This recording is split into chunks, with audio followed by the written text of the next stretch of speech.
Muchas gracias. Bueno, entonces retomamos nuestra clase. Hablamos entonces de educación y hablamos de valores, hablamos de axiología, desde el punto de vista de Mariano Azuela Huitrón. Y continúa exponiendo Mariano Azuela que un hombre sin valores carece justamente de la fuerza que los valores nos dan en sí mismos.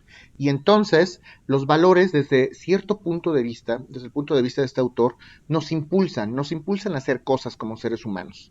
¿Qué nos impulsa a hacer la democracia? ¿Qué nos impulsa a hacer la justicia? ¿Qué nos impulsa a hacer la educación? ¿Qué nos impulsa la libertad? Esto es justamente lo que hay que tomar en consideración. Los valores van a orientar necesariamente el actuar del hombre, eso es una verdad absoluta. Dirigen nuestras acciones, nos ayudan a construir una vida, una realidad social. Un hombre sin valores entonces va a actuar de una manera mecánica, que es lo que plasma el autor. Una manera mecánica significa vamos a hacer las cosas por hacerlas. Simplemente me levanto de la cama, sigo una rutina, me baño, voy a dejar a los niños a la escuela, voy a trabajar, veo las noticias, regreso y duermo. Y una persona con esas características sin que tenga algún valor o que sin que tenga algún motivo que lo incentiva en la vida, pues definitivamente carece de ese sentido social que tanto necesitamos en México. Entonces, ¿de qué valores estamos hablando? ¿Qué valores son los importantes desde el punto de vista jurídico, desde el punto de vista ético, desde el punto de vista deontológico?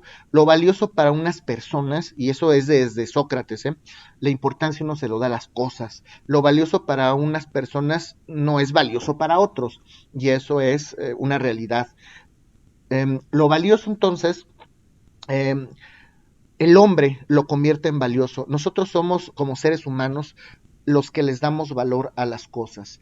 Entonces, de aquí que veamos en todas las cosas, en todas las acciones y en todas las consecuencias de todo nuestro devenir social, siempre un beneficio. ¿Por qué como hombres tenemos que ver un beneficio? Porque necesitamos hablar de progreso. Por eso es que somos por eso es que somos, a diferencia de los animales ordinarios, somos animales pensantes. Yo se los había platicado en su momento. Decía Aristóteles, antropos son politicón, el hombre es un animal social por naturaleza, pero a diferencia del resto de los animales, nosotros estamos caracterizados justamente por la razón. Eso es lo que nos caracteriza o lo que nos diferencia del resto de los animales. Y esa inteligencia, esa razón nos hace evolucionar, crecer, porque nos damos cuenta de las cosas que nos perjudican y de las cosas que nos benefician. Eh, Ahora, siempre hablamos de estos beneficios o siempre solemos pensar en estos beneficios desde el punto de vista individual. A mí me interesa estar bien yo y mi familia. Me interesa que mi esposa esté bien, que mi hijo esté bien, que mis papás estén bien, que mis nietos estén bien. Bueno, pero para que nosotros estemos bien, sin lugar a dudas, necesitamos que la sociedad esté bien. Y aquí es donde el derecho nos va a salvar, porque recuerden que tenemos que hacer una gran distinción entre la ética y la moral. No es lo mismo el bien individual que el bien colectivo. Primero tenemos que ver por el bien individual, eso es cierto. Incluso los griegos lo comentaban, la familia, desde los romanos incluso. Bueno, los romanos fueron después, pero la familia es la célula básica de la sociedad. Cuando nosotros desvirtuamos o nos salimos del camino, el derecho es un instrumento que nos va a ayudar, nos va a auxiliar para reconocer estos valores. ¿Alguna vez se habían puesto a pensar, y esto es totalmente deontológico y filosófico, jurídico, alguna vez se habían puesto a pensar ustedes que la propia constitución política de los Estados Unidos mexicanos tiene valores implícitos? ¿Qué opinan ustedes? ¿La constitución tiene valores que nosotros como ciudadanos debemos de respetar o simplemente es un catálogo de normas establecido para que estemos bien todos, para que tienda hacia un bien público temporal? ¿Qué opinan ustedes? No, yo digo que sí, tiene valores, porque, por ejemplo, en este caso, yo no puedo, bueno, de que puedo, ¿verdad? Pero yo no puedo llegar y matarlo a usted, un ejemplo, o a los compañeros, porque ya no estoy respetando a lo que dice ahí, que tenemos derecho a la vida, no sé, el robar o cosas así, porque ya no estoy respetando el derecho a lo que menciona, a tener cosas. Y Interesante lo que dices. ¿Alguien más? Ajá. Sí, maestro, Sí. pues ahora sí que sí tiene valores porque pues es el respetar el derecho de los demás. Eso es, entre otras cosas, no sé si les hayan planteado, no sé cómo les fue en teoría del Estado y del derecho constitucional. ¿Alguien sabe cómo se divide la Constitución para su estudio? Nuestra Constitución política. Sí, profesor. ¿Me Esa es cuentas tiene la parte dogmática y la parte orgánica. eso es lo que cualquier persona que no es abogado podría saber? Pero son 5 partes. Sí tiene valores, me dice, bueno, pero la sociedad no es buena respetando las normas. La Constitución para su estudio se divide en 5 partes. La parte orgánica, la parte dogmática, la parte sistemática, la parte programática y la parte social. Estas son las 5 fases o las 5 partes en las que se divide la Constitución para su estudio. Y bueno, vamos a centrarnos en la parte dogmática. ¿Alguien sabe de dónde viene la palabra dogmática y qué significa?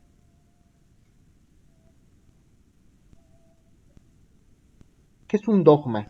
¿Alguien sabe lo que es un dogma? No es la creencia hacia algo. Es correcto, un dogma es una creencia. La parte ética, la parte axiológica del Estado, para que vean que sí es filosofía, pero sí hay cosas implícitas en las leyes. La parte dogmática se incluye justamente, más bien la parte axiológica de nosotros como nación, como Estado, se incluye en la parte dogmática, que es un error pensar que la parte dogmática es del artículo 1 al 29 constitucional. Eso es un grave error, porque las garantías esenciales, que así se llamaban antes de la reforma, las garantías esenciales de los ciudadanos, de los gobernados, vienen inmersas en toda la Constitución. Por ejemplo, la libertad de culto, podemos hablar del 24, pero también podemos hablar del 130.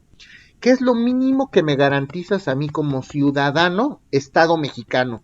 Por el simple hecho de estar en territorio nacional, ¿qué es lo mínimo que me puedes garantizar? Pues yo te garantizo que por el simple hecho de estar aquí, vas a tener derecho a la educación.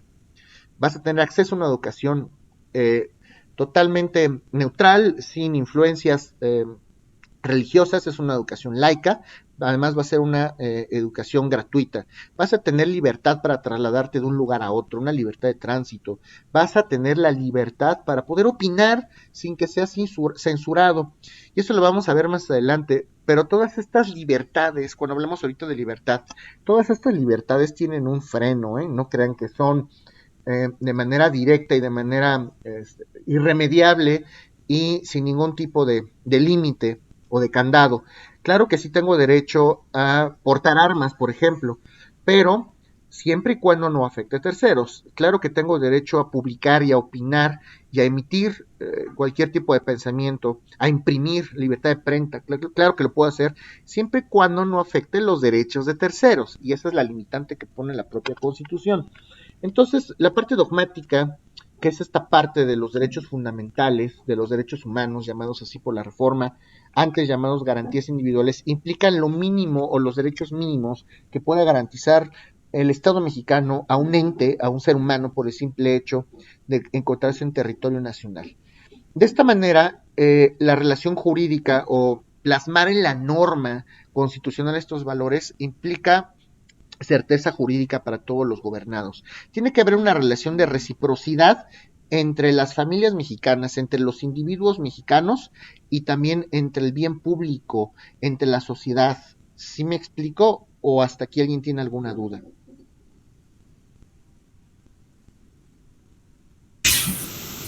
Ok, ahora, No, gracias. Ahora, el derecho también va a reconocer, y es lógico, se tiene que reconocer la posibilidad del cambio.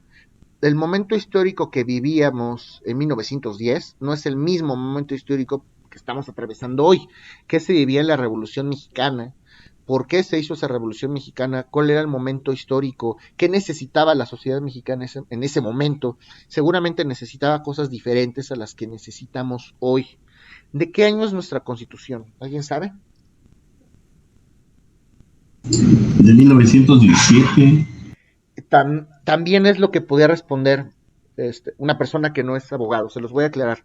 Nuestra Constitución, los órganos constitucionales, 1812, 1814, que también fue un proyecto, 1824, las bases orgánicas de 1835, 1836,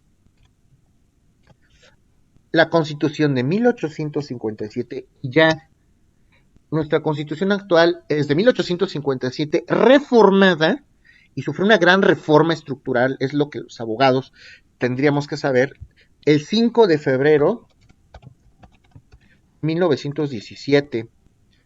Ojo, en realidad la Constitución vigente tendría que ser la Constitución de 1857 y sufrió una reforma a un cambio medular el 5 de febrero de 1917. En gran parte esta reforma de 1917 atiende a cambios sociales, a derechos que son reconocidos a los trabajadores, derecho agrario, derecho al trabajo, derecho laboral, derecho de la seguridad social. Toda la parte social de la Constitución es implementada en gran medida en la reforma de 1917. Esto es importante. Si quieren textos para estudiar esta reforma y por qué, y para entender por qué es una reforma y no es una nueva Constitución, contrario a lo que nos han enseñado desde la primaria, les puedo recomendar si están interesados en algunos textos para que puedan hacer esto. Entonces, en derecho se reconoce esta posibilidad de cambio. ¿Por qué? Pues porque nuestra realidad social cambia momento a momento. El derecho es una ciencia porque tiene un objeto de estudio. Una ciencia es una ciencia cuando tiene un objeto de estudio. Y nuestro objeto de estudio, el objeto de estudio del derecho, es el comportamiento del hombre en sociedad. Y ese comportamiento del hombre en sociedad no se puede estudiar de la misma manera que las matemáticas, que la biología, que la física, que la química, porque cambia, nosotros nos comportamos de manera diferente, momento a momento. Y entonces va a haber una ciencia que se llama sociología jurídica, que nos va a ayudar a implementar o a desarrollar estos métodos de estudio aplicados, idóneos, justo para estudiar el objeto de estudio del derecho, que es el comportamiento del hombre en sociedad. Las necesidades del hombre del pasado no son las mismas que las del hombre de hoy, el hombre contemporáneo. Por eso es que necesitamos estar abiertos al cambio, posibilidades. Esto que hablamos, la Constitución no está sellada. Claro que necesitamos implementar candados muy fuertes para que sea modificada. De verdad necesitamos que ocurra algún suceso histórico muy importante para poderla cambiar. Por eso el artículo 135 constitucional establece que la Constitución solo puede ser modificada por las 2/3 partes. 2/3 partes del Congreso total. Sí se puede modificar, estoy abierto al cambio, pero no puede ser tan fácil. Necesitamos equilibrar a la sociedad y a la seguridad y al cambio. Necesita existir un sano equilibrio. Entonces, cuando nosotros hablamos de cambios, tenemos que tomar en consideración que todos somos diferentes. Cada individuo en este México es diferente. Tenemos una personalidad, tenemos gustos, tenemos pasiones, tenemos pensamientos diferentes y eso tenemos que considerarlo.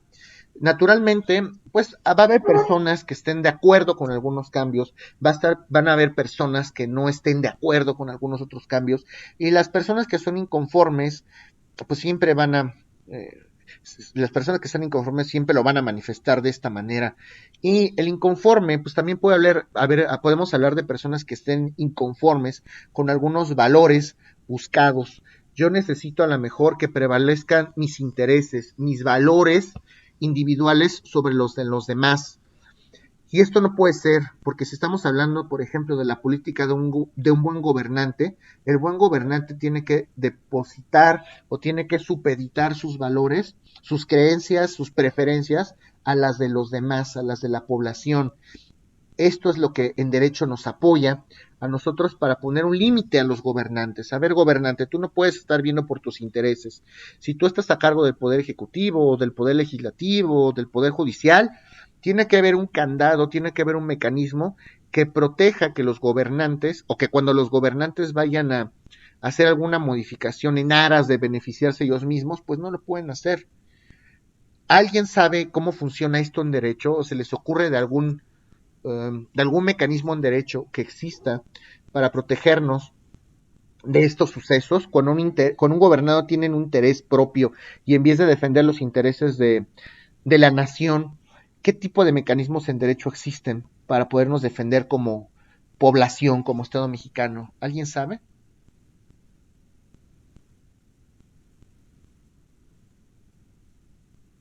No, maestro. ¿Cómo, maestro? A ver, podría Sí, sí, lo vuelvo a repetir. aterrizar la idea bien, por favor. Lo vuelvo a repetir con mucho gusto. Estamos hablando en primera instancia de las autoridades, del buen gobernante. ¿Quién sería un buen gobernante o un mal gobernante?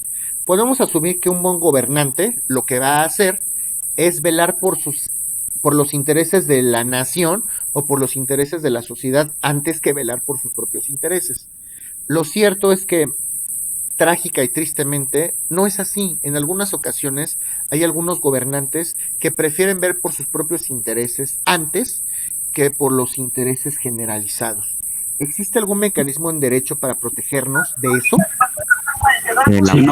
Si no mal recuerdo, en derecho constitucional vimos algo referente muy efímero de lo que se hizo apenas una revocación de mandato, donde la Constitución dice que sí se puede, si hay algún mal gobernante, se puede sustituir. Eso tratándose del Poder Ejecutivo. Tratándose de, por ejemplo, los senadores, los diputados, los ministros de la Corte. ¿Conocen alguno? ¿El amparo, profesor? Te acercas, me gusta eso.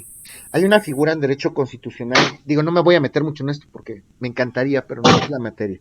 Hay una ¿Los del figura que circuito? ¿Perdón? ¿Los del circuito? Los tribunales de circuito, los tribunales colegiados de circuito, están integrados por magistrados. Y vaya, pues son funcionarios al final del día. Podemos decir que incluso son gobernantes, porque el Poder Judicial es uno de los tres poderes y está conformado por jueces, por magistrados, por ministros. Hay una figura en derecho constitucional que se llama medios de control constitucional. Algunos de ellos son... ¿Puede repetirlo? Que si puede repetir lo que dijo, ¿medios qué? Aquí lo anoté en el chat. Se llaman medios de control constitucional. Medios de control constitucional. Son una serie de mecanismos, de instrumentos que hace el Estado, que están implícitos en la Constitución, para garantizar que los poderes de la Unión o las autoridades pues no hagan cosas que no deben hacer, que no hagan cosas que están fuera de sus facultades. El amparo, por ejemplo, ahorita que estaban comentando, es uno de ellos. Si alguna autoridad en ejercicio de sus funciones viola algún derecho fundamental previsto en la Constitución o en los tratados internacionales en contra de un particular, siempre de un particular, podemos plantear el amparo. El amparo sí se tramita en forma de juicio, pero es un medio de control constitucional. A ver, la autoridad se está saliendo fuera del estado de la legalidad. La autoridad, un juez está obligado a respetar el derecho de audiencia. Para que me prives de mis bienes tengo que ser oído y vencido en juicio. Y este juez no lo está respetando. Ah, entonces voy a plantear un amparo en contra de este acto de autoridad. La autoridad es el juez. Y entonces a través del amparo, tramitado en forma de juicio, la autoridad competente, el juez de distrito o el tribunal colegiado, va a obligar al juez para que le restituya esas garantías al gobernado. A ver, no te confundas, autoridad, el gobernado tiene derecho a ser oído y vencido en juicio. Primero respétale esas normas y si él es vencido en juicio conforme a derecho, ya puedes embargarlo, ya puedes lanzarlo. Está, por ejemplo, la acción de inconstitucionalidad, las controversias constitucionales, el juicio, el propio juicio de desafuero, el juicio contra la responsabilidad de los servidores públicos. Hay un montón de mecanismos, pero la propia Constitución establece una serie de candados, vamos a llamarlo así, para protegernos de la actuación de los malos gobernantes. Es lo que les comento. Entonces el derecho va a ser un candado, un instrumento de defensa contra aquellas actuaciones de aquellos gobernantes que no gobiernan conforme a los valores colectivos, que no ven por los intereses de los gobernados, sino que ven por los intereses propios. Ya la propia Constitución lo está plasmando. ¿Sí me di a entender o no? Sí. Sí, maestro. Ok. Entonces, regresamos a nuestra plática deontológica, filosófica, ¿ok? Todos estos valores que estamos hablando, valores educativos, deben ser o deben estar implícitos en la Constitución, para que nosotros como gobernados nos sintamos de una manera más, o nos sintamos de alguna manera más protegidas. Hay que sentirnos protegidos. ¿Qué mejor cobija para protegernos de estas actuaciones indebidas de los gobernantes que la propia Constitución? La Constitución va a establecer los medios por virtud de los cuales los gobernantes los gobernados, perdón, nos tenemos que proteger. De otra manera, pues no podríamos estar protegidos por las leyes mexicanas. ¿Ok?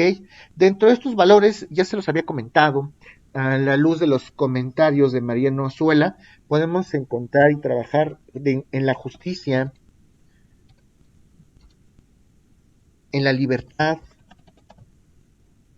y en la democracia. Claro que hay otros valores que están implícitos en la propia Constitución. Podemos hablar, por ejemplo, por decir unos, de la solidaridad. Podemos hablar de la paz, que también está protegida en la Constitución. Podemos hablar de la vida, que también está protegida en la Constitución. La salud, fíjese todo lo que protege la Carta Magna. La salud, la propia familia, la igualdad, muy importante, la dignidad humana, la fraternidad, esto viene de la propia Revolución Francesa de 1789. Si se dan cuenta, hay un conjunto de cosas que la propia Constitución protege, y esto va a ser importante. ¿Hasta aquí tienen algún comentario, alguna duda? No, maestro. Ok. Vamos a hablar entonces de la educación en torno a la democracia. ¿Alguien sabe lo que es la democracia?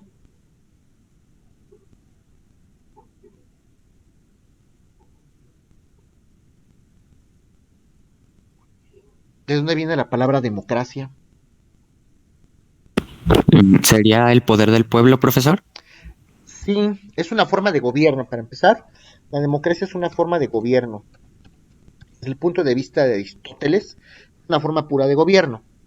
La palabra democracia viene de la etimología grecolatina, o de dos palabras griegas, demos, que significa pueblo,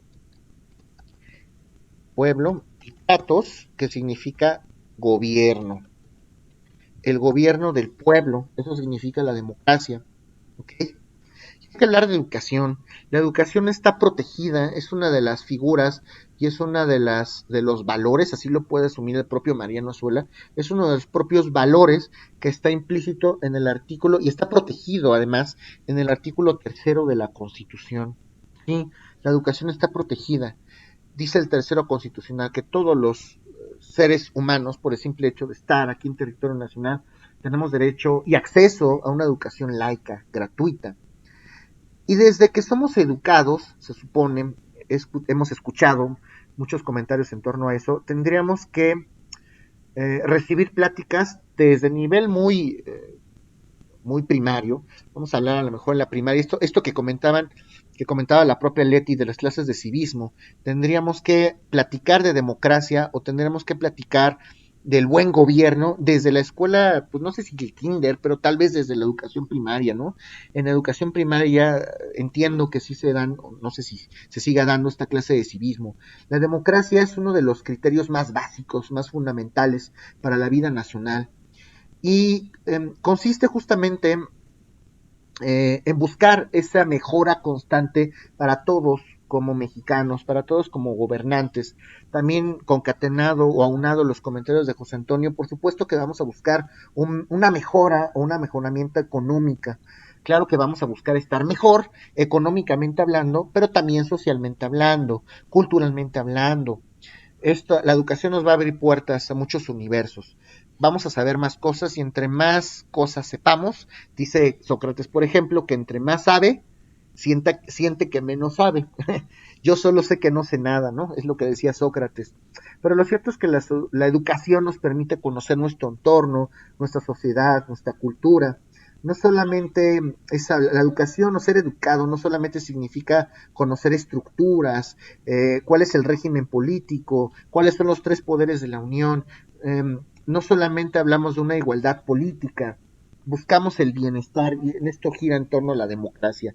La democracia siempre va a buscar el bienestar político. Por eso empezamos hablando de algunos temas filosóficos en Roma. Político. ¿Alguien sabe de dónde viene la palabra político o qué significa política?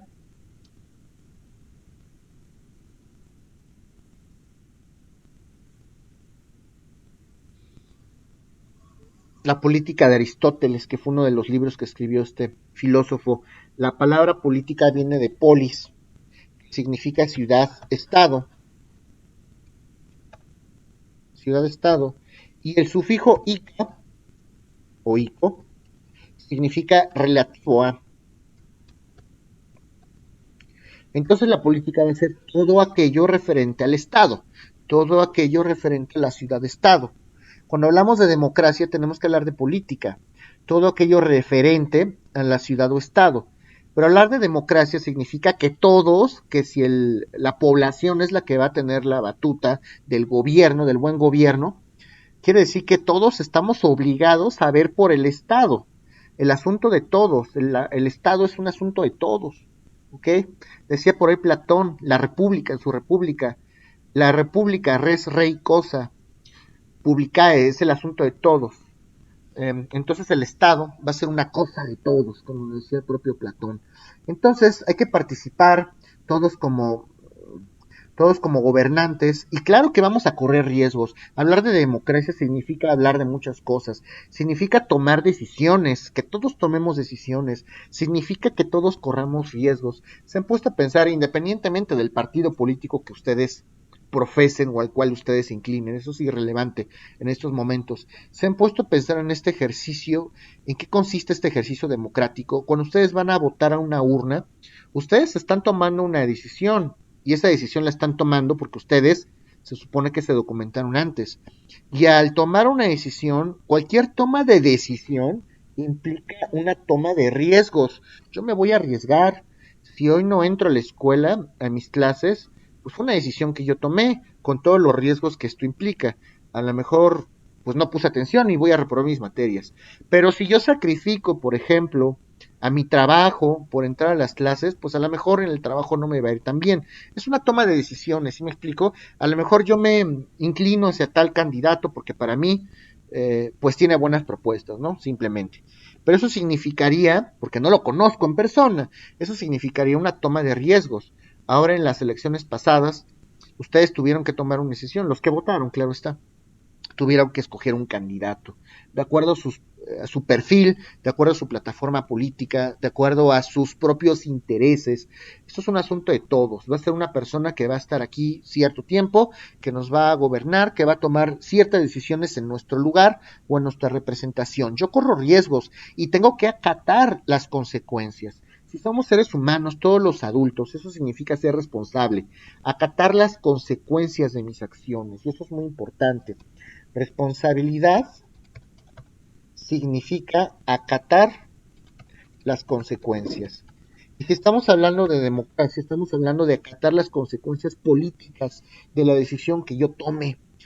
Si yo voté por el candidato del partido Púrpura y no ganó, pues bueno, a lo mejor los que votaron por el candidato Púrpura van a tener que reconocer y van a tener que actuar con prudencia, pero si mi candidato perdió, yo tengo que reconocer que el otro ganó. No puedo ser un mal perdedor, porque entonces me estoy saliendo, me estoy desapegando del Estado de Derecho. No puedo ser un mal adversario, porque aquí no hay ganadores ni perdedores. En la sociedad política mexicana no podemos hablar de ganadores ni de perdedores, porque el único que gana o el único que pierde es el Estado mexicano. Y si el Estado mexicano pierde o gana, ¿qué creen? Pues nosotros perdemos o ganamos. Eso es la conciencia de la cual habla Mariano Huitrón. Esto implica estar por encima de los caprichos de los gobernantes y de los gobernados también, ¿eh? O sea, ganar o perder no es una visión viable, no es una posibilidad en política. Tenemos que hablar del beneficio común, de todos, de gobernantes, de gobernados. Entonces no puedo hablar de que alguien ganó o perdió. Vamos a ver qué es lo mejor para México. Esperemos. A lo mejor no ganó el candidato por el cual voté yo, pero vamos a ver qué tal funciona el otro. Y si no funciona bien, pues tengo que acatar las consecuencias. Y no quiere decir que me cruce de brazos. Quiere decir que va a haber una serie de problemas en nuestra realidad social. Y pues ni modo, cuando hay un problema tenemos que tomar también decisiones. Vamos a tener que recurrir a la mejora de la ley para solucionar esos problemas. No quiere decir que esos problemas pues ya tengo que vivir con ellos y punto, que me voy a conformar. Por supuesto que no. Tengo que hacer algo. Cuando yo tengo un problema, tengo que tomar decisiones para solucionar ese problema. Políticamente hablando, si yo voté y creí por una postura política, por un candidato, y no salieron las cosas como yo esperaba, pues bueno, ¿qué puedo hacer yo dentro de mi individualidad para hacer esta toma de decisiones? Ya elegimos varios a un político, y entonces hay que reconocer qué valores tiene el político y qué valores se asumía que tenía y no tiene. ¿Ok? Por eso se habla que la educación de la democracia, o que esta educación democrática tiene que impartirse desde, algunos dicen que desde el jardín de niños, porque no es que los niños vayan a entender qué partido es el PRI, el PAN, el PRD, Morena, Democrático, el que sea, el que ustedes quieran, ¿no? Los niños a lo mejor no van a entender eso, pero vamos a enseñarles cómo es tomar una decisión en conjunto. Por ejemplo, se daba la cultura famosa de la elección de los jefes de grupo. Todos vamos a escoger un representante para que con el maestro, cuando tengamos un problema, nos acerquemos con el maestro. No hay que hablar todos a la vez, vamos a escoger un representante y que sea lo mejor para todos. Por algunas razones, en algunas escuelas, como en esta por ejemplo, no les gusta esta figura, no se permite la figura del jefe de grupo. Bien, mal, ya será cuestión de otro análisis. Pero bueno, esto es lo que sugiere Mariano Azuela. Hay que infundir este tipo de cultura desde la educación básica, preliminar. La educación obviamente está vinculada, por supuesto, a la propia libertad y a la justicia, que son los otros dos valores de los que habla Mariano Azuela. La libertad no se puede desvincular del reconocimiento del respeto. Para que yo sea libre, tengo que respetar al prójimo. Sí, mi libertad está plenamente reconocida en la Constitución, pero esa libertad tiene un límite. El límite, como decía don Benito Juárez García, el respeto al derecho ajeno es la paz. Entonces, mi libertad está supeditada o limitada al respeto de los demás, ¿okay? Y hay que promover este respeto ajeno. ¿Hasta aquí alguien tiene alguna duda? No, profesor. Ok. Este señor, Mariano Azuela, se dedicó a escribir algunas obras en cuestión electoral, justamente cuando todavía no se manejaba un sistema electoral como es hoy, como está estructurado hoy, y se celebraban algunas audiencias públicas, había algunas ponencias en lo que se le conocía como la Comisión Federal Electoral, esto en los años 70, en 77 más o menos. Mariano Azuela fue ponente y empezó a hacer una serie de reflexiones en materia electoral. En materia electoral, dice Mariano Azuela, tendríamos que proponer o facilitar canales de participación ciudadana, porque al principio no era tan transparente como ahora. Pues no había tanta información en torno a la elección popular. Hay que abrir canales de comunicación y de participación ciudadana. Es necesario, esto es un tema importantísimo, que nosotros como gobernados alcancemos una madurez política. Hablar de una madurez política significa que el mayor número de personas acudamos a votar. Hay que votar de una manera consciente, comprometida. Creo que esto se ha logrado, digo, ya no estamos en los años 80, 90, no, los que, no me dejará mentir, los que nos tocó vivir esa época, ¿cómo era o qué porcentaje de votación había en los años 80 y 90? ¿Alguien se acuerda? Pues era muy poca. Poco, claro. Era poco porque asumíamos además pues que el gobernante en funciones prácticamente ya tenía elegido el que viene. Oye, Salinas ya escogió a Cedillito, por algo se murió Colosio, no vamos a decir quién fue, pero pues ya estaban escogidos, ¿no? Hoy podemos decir que no del todo, pero sí hemos madurando. Hoy ya podemos entender, por ejemplo, las elecciones pasadas, estas de Andrés Manuel y ¿cómo se llaman esos señores? Bueno, las anteriores incluso con Cuadri, ¿no? Estas que hubo pasadas, las del Bronco y todo esto, ya tuvimos una mayor participación política en su momento, de hecho desde las épocas Calderón, desde aquellas épocas en que se eligió a Calderón como gobernante, ya hubo un poquito más de flujo de participación, quiere decir que hemos aumentado, que hemos madurado políticamente hablando, y esto habla de una cultura y de una educación política, jurídica, democrática. Vamos a luchar de antemano por una comunidad, por el bien de la patria, que es el discurso que nos da Mariano Azuela, hay que velar por el bien de la patria, es un propósito noble de nosotros como gobernados, velar por el bien de la patria, ¿ok? Entonces, cualquier cambio a la Constitución, que es una reforma es una modificación hecha de minorías por las minorías, eso va a significar nada más velar por el beneficio de unos cuantos, de los menores. Entonces estamos disminuyendo en gran medida este beneficio común. Hay que disminuir esto, hay que hablar menos del paternalismo, y el paternalismo es hablar de papá gobierno. El gobierno tiene que. Pues sí, está obligado el gobierno a hacer muchas cosas, pero antes nosotros, para que podamos exigirle al gobierno, tenemos que exigirnos nosotros mismos y cumplir con nuestras obligaciones políticas. ¿Ok? Hay que suprimir esa manipulación y esos medios que nos obligan a tomar algunas decisiones. ¿Alguien tiene algún comentario o alguna duda de lo que hemos platicado el día de hoy?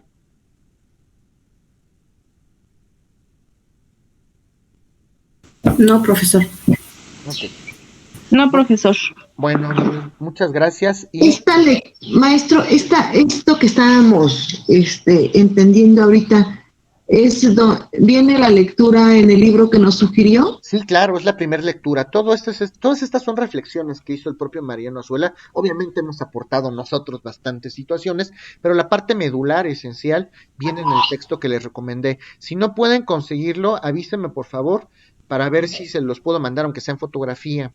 Sí, por favor. Es más fácil. ¿Okay? ¿No lo puede escanear, por favor, profesor, en PDF? Por facilidad para todos, se los voy a escanear lectura por lectura paulatina, porque es un libro que sería difícil escanearlo todo en un solo momento. Pero sí vamos a tratar de transmitírselo. Si es que no lo encuentran, búsquenlo, porque primero es buscarlo, y si no lo pueden encontrar, con mucho gusto, yo les veo cómo le hago para transmitirles las lecturas, ¿ok? ¿Nos pueden mandar el nombre del libro, maestro, por favor, otra vez? Sí, claro, el libro ya se los he platicado, está en Classroom. En el Classroom está todo, Está la bibliografía básica, pero se lo repito de todas maneras. Sí, El libro se llama Deontología Jurídica. Es una colección del Centro de Investigaciones de Informática, es informática jurídica. De la Escuela Libre de Derecho. La editorial es Editorial Porrúa. Si ustedes van a cualquier editorial Porrúa, seguramente lo encuentran, Pueden buscarlo por los coordinadores del volumen, que son los maestros ahí que se encargan. ¿Cómo se llaman esos señores? Del volumen. Los señores son Eber Omar, Betanzos Torres y Leonor Figueroa Jácome. Profesor, una pregunta sobre la primera entrega del prototipo. ¿Se tiene que realizar video o solo es trabajo escrito? Se los dejé abierto, La primera actividad del problema prototípico está abierto. Ustedes pueden escoger si hacer un trabajo de investigación para plantear sus conclusiones o quieren escoger un video, de la manera en que ustedes lo puedan. Les di ahí las opciones. Pueden escoger, no es que tengan que hacer todo, pueden escoger un video o pueden hacerlo por escrito. Pero háganlo bien, es lo único que les pido, ¿ok? Perdón, ¿esa es en grupo, maestro? Lo Sí, que pasa grupo. es que yo no tengo grupo, entonces... Oye, una preguntita. ¿Ya tuviste acceso a Classroom? Me inquieta, si no se los paso otra vez. Es que no puedo entrar a Classroom, maestro. ¿Por? Pues porque no veo mucha información. ¿Cómo? O sea, sí puedo entrar a Classroom, pero no veo así como le dijera, como mucha información que haya usted subido. No, todo está ahí, Todas las indicaciones ¿Sí? están ahí, todo lo que les estoy comentando. Por eso se los comento. Digo, yo estoy para ustedes y siempre voy a estar. Sí. Pero les pido por favor que lean lo que subo, porque pues todo esto ya lo subí. Las instrucciones están allá, entonces si es en equipo, se los pido y pues bueno, cualquier duda aparte de esto, si algo no está, pues con mucho gusto yo voy a estar ahí y me lo preguntan, ¿ok? Sí, profesor, gracias. Gracias a ustedes. Maestro, yo tengo una duda, pero bueno, al final se lo puedo comentar. Sí, claro que sí. Gracias. Ok, gracias por su atención, jóvenes, hasta luego.